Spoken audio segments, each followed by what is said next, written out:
ya Mr. Team Support mfana kulunga mimi abantu bakaniphe kulunga beats Moz Music. amai wangadi mwana wangu uya ndigadi mai enene ndishauya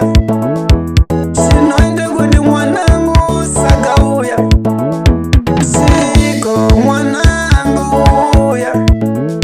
ndigadi mai chinande nansai mari mai wangadi mwana wangu uya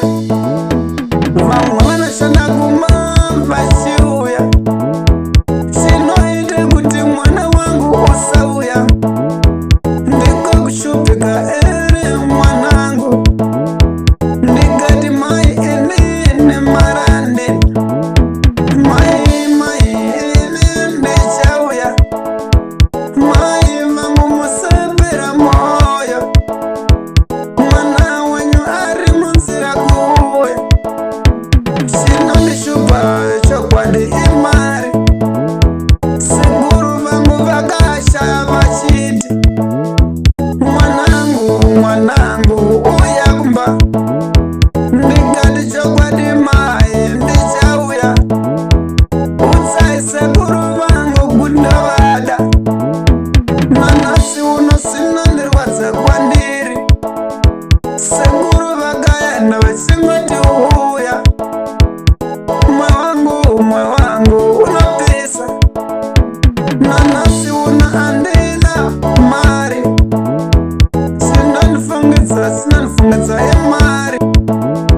sekuru vangu nanasi uno ndivavarota ndinovarota ndechiti ndichauya vachiti musukuru uya nanasi uno andila mari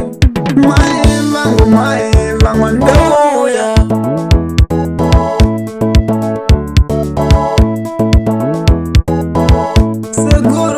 sekuru vangu vakati uya sekuru vangu vakashaya vachiti uya sekuru vangu amuzisiye nai vale sekuru vangu amuzisiye nina vale sekuru vangu vakaenda ndechivade nanasi uno moyo wangu unomorwadza pendari zina pandiri zina moyo wangu unorwadza ai ndomudai mai ndomudai mese ndomudai matsangu ndomuda zvakanyanya ndamudisira ngoma kuti mujaivhe ngenyana mai nababa nanasekuru nanabo vekuushiya kwangu vanongoti zvaunogara nemwana wevedu usingaunzi zvaunofanira kwedu ndechimati andina mari vechiti kumwana wedu uyo okay sorry ana mai nanasekuru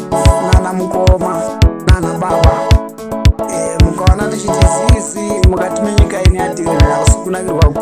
kwakusikunaka kwazvo tiri kutsvara ndikatora mai ndikati uyai muone kana kuti baba uyai muone zvandikusangana nazvo kana kuti sekuru kana kuti mbuya mungachiema shimiro chanonga ndisangana nacho kuwanikwa ndichitora makore mazuva nemwedzi dzakareba dzakadai ndiri mukati medondo ndiri kutsvaga ndasai ndamudisira ngoma ngenyana mai nana baba nana sekuru nana madzikoma nese pamwe chete